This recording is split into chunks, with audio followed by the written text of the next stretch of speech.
Hello guys, welcome to Psychology of Freedom. We have another typing episode which is ni-request nila Moon and Happy and CS Angeles 07. So sa inyo guys, thank you so much for requesting this. Ang request nila si Janella Salvador. So last time 'di ba si Lucy Torres Gomez yung tinype natin and some of you almost got her type correctly. So that's good that we are getting better at typing people. So this time, si Janela Salvador, some of you said that she's an INFP. Some says that she's an INTJ. So let's find out. Let's see the evidence. So ano nga ulit yung gagamitin natin na system, which is yung system ni CS Joseph, which is yung type grid, which is itatrack natin kung ano yung cognitive functions niya. Is she an FITE user or FETI user, SINE user or SENI user? Interaction style niya, direct ba siya or informative, responding ba siya or initiating, movement ba siya or control, and then yung last is yung temperament niya, abstract ba siya or concrete, affiliative or pragmatic, systematic ba siya or interest-based. And then last step would be, i-check natin dito sa type grid through process of elimination kung alin talaga dito sa 16 types yung personality niya. So, ayan. Let's start with this video. Hindi, dati kasi, nung nakatira pa ako sa bahay niya, yun, yung time nung Born For You, mahilig talaga ako kasi naawa ako eh. Pag nakikita ko sila Naawa ako, sympathy, that's more of introverted feeling. So, yeah. sa street, tapos wala nang mama, lagi ko iniisip, baka masagasaan, gano'n. So, I'd rather, Lagi kong iniisip baka masagasaan, that's kind of abstract. What might happen, di ba? Baka masagasaan. So, and no NE.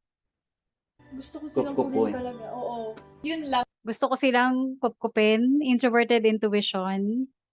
That's stating your intention. Siyempre, teenager ako noon. Yung responsibility part, medyo wala pa sa akin yun. So, I gained so much weight when I was pregnant. Anong timbang mo nun? Siguro kasi before I got pregnant, medyo mabigat naman talaga ako.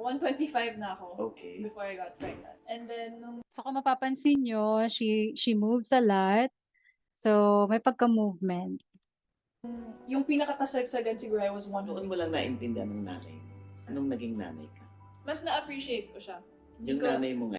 Talking about appreciation, gratitude, source yan sa yung source niyan is yung mga introverted feelers or FI users. Ayun. yeah, mas na-appreciate ko yung mga paghihirap niya. Kasi lalo na she raised me, yung mga, majority of my life, she raised me on her own. So, She raised me on her own. This is what she did in the past. That's extroverted sensing. talagang sabi ko, wow, mas mahirap to pag mag-is. Kasi nung first few days ni June, She's talking about the what if abstract. Sabi niya, wow, mas mahirap to pag ako lang mag-isa. So what if ako lang mag-isa? So yan. and even now, iniisip ko yung, paano kaya kung mag-isa ako? Kasi yung mama ko mag-isa lang siya nun. Mahirap. So ayun nga, what if, 'di ba? Abstract siya. And very direct siya sumagot. So, I really appreciate my mom for that. Ikaw ba nagbalita sa kanya? Mm-mm. Kami ni Marcos, we went to my dad's house. And then, We went to my dad's house, shared experience, extroverted sensing. scared. Siyempre, takot ako kasi takot ako both nung sa dad ko and sa mom ko. Obviously, sa mom ko. Pero pati sa dad ko natakot ako. Even if actually, rockista siya, di ba? Pero Very movement siya, 'di ba? Very focus sa speed, focus sa journey, movement. he's the nicest, the most calm human being you're ever gonna encounter. Pero kung bashing siya, wala talaga akong pakialam pagdating sa akin. Siyempre, anak ko yun. 1-year-old pa lang siya, di niya kaya ipagtanggol yung sarili niya. Sino yung magtatanggol sa kanya? Siyempre, ako. Tsaka, how sick are you to bash a 1-year-old? Diba? Napaka-low life. Yung iba hindi Label, putting label onto other people, that's extroverted thinking. And she is parang kind of pinag-uusapan niyo yung good or bad judgment. These people are bad, ganon. These people are parang sick, ganon. So, pinapansin yan eh. Kasi pag pinansin nila, lalong nanganganak yung bilang ng bashers. Yeah. So, na-realize mo yun ba? Nung una kasi ayaw kong pansinin. Pero nakita ko kasi hindi lang isa, parang sunod-sunod. So siguro yun yung nag-trigger sa akin. Parang, teka, mali to baby yung inaano nyo Why would you Mali to this is not good. Introverted feeling. pick on a baby, di ba? What's wrong? What's wrong with you? Yun, so parang hindi ko kinaya yung galit ko as a mom. Kasi di ba lagi tayong sinasabihan na She's talking about what she feels. Introverted feeling. huwag mong pansinin or keep quiet. Tao lang din naman tayo minsan. Nagagalit din tayo, naiinis din tayo. I guess it's okay. Kung nasa lugar naman yung isasagot mo, then there's no problem. Diba? Pag masyado ng below the belt. So ngayon ba, Yung answers niya, nagro-rotate lang dun sa topic. Hindi siya nag-initiate ng bagong thought. So, responder siya and yun, direct na. kumusta na ang pag-atake mo sa mga ganyan? Ngayon naman, wala na ako nakikita directed towards you. And pag sa akin nga, wala naman akong pakialam. So, okay lang. Anong So, direct, responding. yung hardest part ng pagiging mom para kay Janelle? It's not just the cute side na haharapin mo pag nagkaanak ka. Oo, cute. Sige, yeah, nakakagigil. Pero yung paghihirap, minsan di nila naiisip. While you have time. Yung paghihirap di nila naiisip, awareness of what other people are thinking, that's extroverted thinking. While you're still young, siguro enjoy muna your youth. Ako kasi, hindi naman talaga ako mahilig mag-party ever since lumabas-labas. Just think of that factor. Mga hindi mo na magagawa pag parent ka. Alam mo kasi, Just think of that. Making you think differently about things. That's extroverted thinking. And then, check tayo ng iba pang videos. para respetuhin ka ng tao, respetuhin mo yung sarili mo, and you should be able to walk away from situations na alam mong won't benefit you anymore in the long run. Do you want You should be able to walk away from situation na won't benefit you anymore in the future. Diba? She is aware of her own future. That's introverted intuition. to be alone for a while, or you hope to find a new partner? I have plans. I have big plans for myself. But I take life day by day. And I take the lessons na natutunan ko from those situations. I apply them. Na parang, this time, dapat hindi na okay sa akin to. This time, dapat I put my foot down on this. I take those lessons, sabi niya, and kind of parang she has a system, 'di ba? This time dapat ganito na. Kind of like systematic. This time, dapat maingat na ako dito. This time, I won't let these types of people in my life. Yung mga ganon. What was that like growing up with two famous parents? Siyempre, isipin ng iba parang, wow, you grew up with famous parents. It was such an easy Siyempre, iisipin ng iba, extroverted thinking. life siguro for you. You have all the opportunities. Well, while it's true, I got many opportunities because of my parents and I'm thankful for them. It was also kind of difficult, syempre. Still direct, responding, and movement. Do you remember what it was like from 3? Growing up naman with my mom, grabe yung effort niya sa akin growing up na, although we don't have the best, most perfect relationship, but I saw her effort and I really appreciate it. I saw her effort. This is what I observed from her. So extroverted sensing. She tried so hard for me.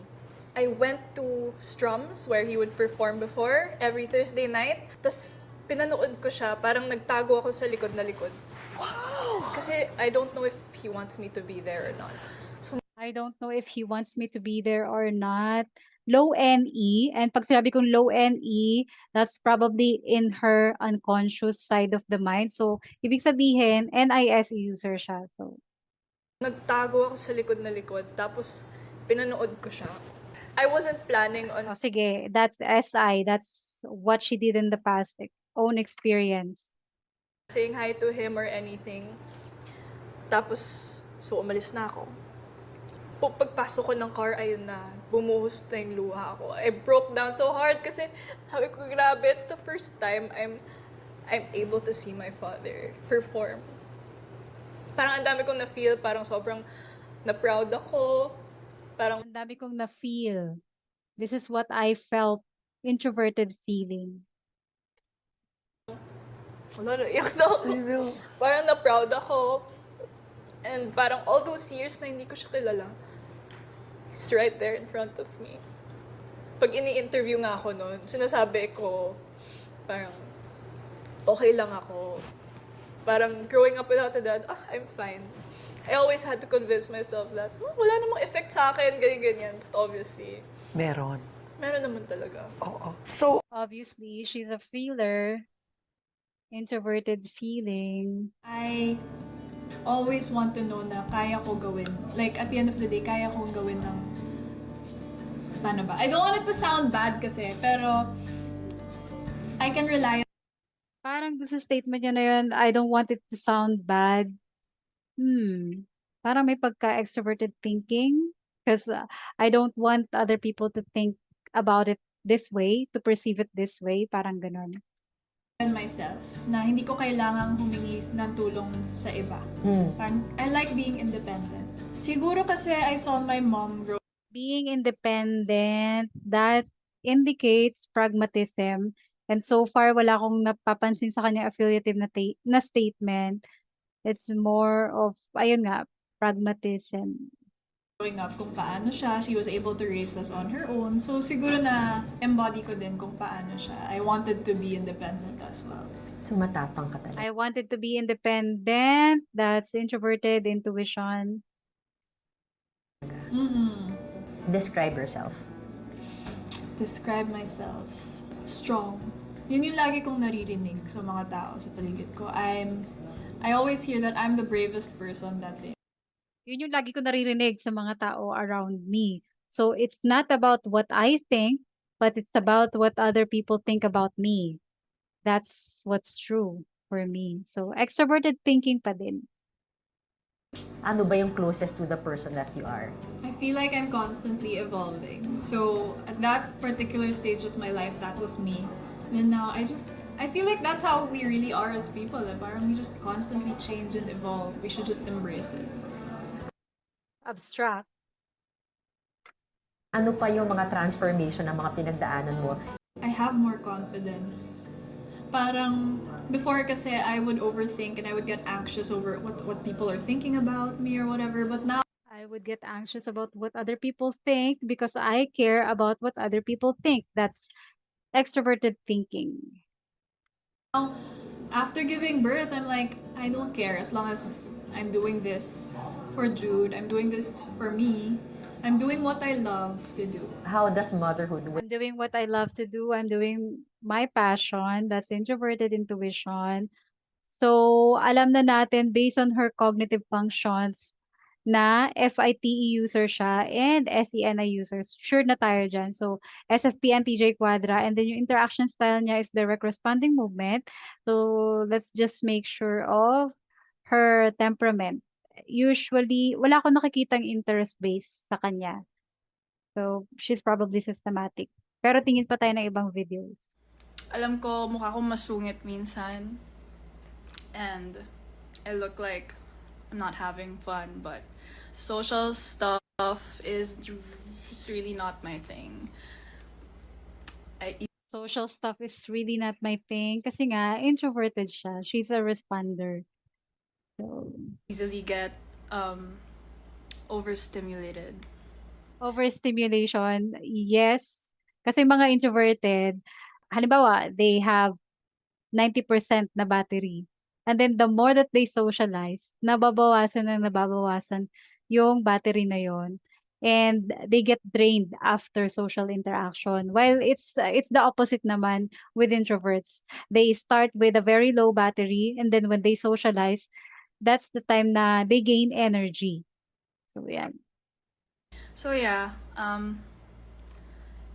pag iniisip ko yung concert ko, iniisip ko, meron ba talagang gustong manood? Like, do people actually want to NE, mukhang NE nemesis. So, di ba parang may multiple statements na siya na parang she kind of have low NE nemesis or NE critic. So, sabi ko nga hindi. SFP and TJ Quadra siya. see me perform? Like, I know I've been in the industry for 10 years, pero yun pa rin talaga yung anxiety ko. Like, She's talking about having anxiety when performing in front of other people. Diba sabi niya kahit 10 years na siya in showbiz. So, that's kind of like SE inferior. Sa tingin ko tama na 'to kasi nakitaan ko na siya ng SE inferior and nemesis. So, sabi nga natin nasa SFP NTJ na kwadra siya and then yung interaction style niya, direct responding movement. So, let's see here. Direct responding movement. So, tanggal na yan lahat. So, she can only be ISTJ, ISTP, INTJ, or INFJ. Pero ang sabi natin, nasa SFP, NTJ quadra siya, yung may mga cognitive functions na NISE, TEFI. So, tanggal na yung ISTJ, ISTP, and INFJ. So, she can only be an INTJ. So, Janella Salvador is an INTJ, also known as the strategist. Yung mga ka-personality type niya, si Beyonce, sino pa ba? Si Kate Winslet, si Robert De Niro, si Mark Zuckerberg, yung creator ng Facebook. Kung sa Pilipinas naman, ang ka-personality type niya si Marian Rivera, Zandro Marcos. So, ayun lang, kina Moon and Happy and CS Angeles 07. Thank you so much for requesting. And I think may nakatama. So, good job dun sa nakatama na pag-guess INTJ. So, Janella Salvador is an INTJ. So, thank you so much for listening and watching. And I'll see you sa next video.